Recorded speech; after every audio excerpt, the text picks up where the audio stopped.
Encounter के मामलों में पुलिस पर सवाल उठते रहते हैं। ऐसे मामलों में पुलिस के खिलाफ शिकायतें दर्ज भी होती रही हैं। गृह मंत्रालय के आंकड़े ये बताते हैं कि 2017 से 2022 के बीच पिछले 5 सालों में देश में 655 एनकाउंटर के मामले सामने आए। आप ये जानिए कि देश के किस राज्य में सबसे ज्यादा एनकाउंटर से मौत के मामले सामने आए हैं। फेक एनकाउंटर रोकने के लिए सुप्रीम कोर्ट को आखिर क्यों बनानी पड़ी है 16 पॉइंट्स की गाइडलाइन। गृह मंत्रालय के आंकड़े ये बताते हैं कि 2017 से 2022 के बीच पिछले 5 सालों में देश में 655 एनकाउंटर के मामले सामने आए।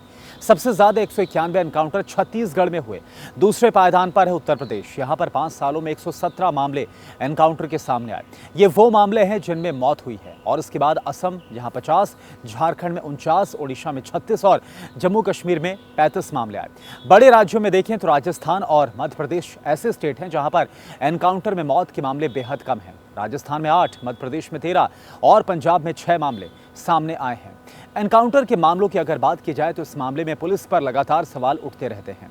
ऐसे मामलों में पुलिस के खिलाफ सैकड़ों शिकायतें भी दर्ज होती रही हैं। अकेले राष्ट्रीय मानवाधिकार आयोग ने साल 2000 से लेकर साल 2017 तक के बीच फेक एनकाउंटर के 1782 मामले दर्ज किए हैं। इसमें 784 मामले सिर्फ उत्तर प्रदेश से जुड़े हैं। वहीं 2015 से 2019 के बीच आंकड़ों पर नजर डालें तो फेक एनकाउंटर के मामलों में आंध्र प्रदेश पहले पायदान पर पहुंच गया था। मामला सुप्रीम कोर्ट पहुंचा और 2014 में 16 बिंदुओं वाली जो गाइडलाइन है उसको तैयार किया गया। और अब आप जानिए कि क्या है एनकाउंटर पर सुप्रीम कोर्ट की 16 पॉइंट्स वाली गाइडलाइन। पहला पॉइंट, खुफिया जानकारी का रिकॉर्ड। जब भी पुलिस को किसी गंभीर अपराध या फिर अपराधी से जुड़ी कोई भी खुफिया जानकारी या फिर टिप मिलती है तो उसे लिखित या फिर इलेक्ट्रॉनिक रूप में रिकॉर्ड किया जाना चाहिए। ऐसी रिकॉर्डिंग में संदिग्ध व्यक्ति या फिर पार्टी के जाने वाले स्थान का विवरण देना जरूरी नहीं है। सेकेंड पॉइंट, एफआईआर दर्ज करना।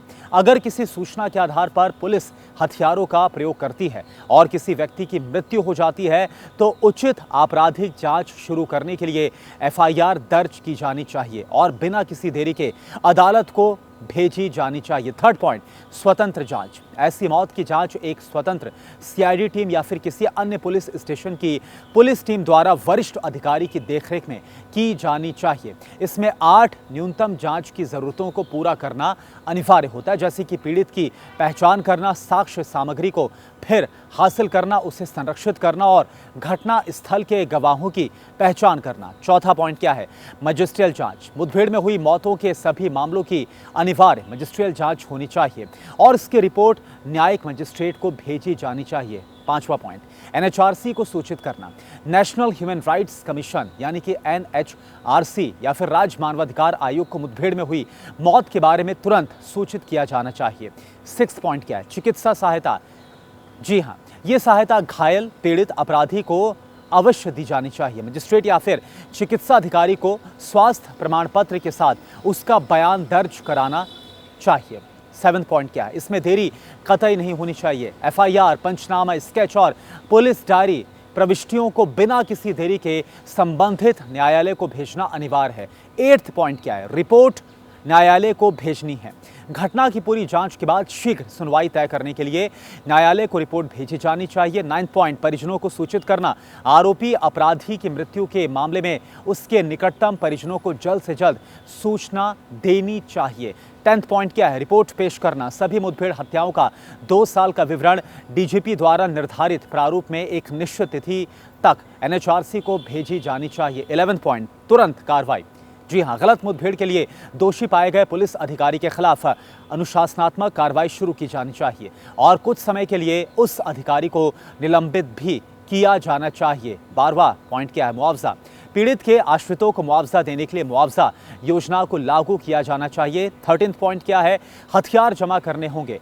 संबंधित पुलिस अधिकारी को संविधान के अनुच्छेद 20 के तहत उल्लिखित अधिकारों के अधीन फॉरेंसिक एनालिसिस के लिए अपने जो हथियार हैं वो जमा कराने होंगे। 14th पॉइंट क्या है, कानूनी सहायता। घटना के बारे में सूचना आरोपी पुलिस अधिकारी के परिवार को भेजी जानी चाहिए।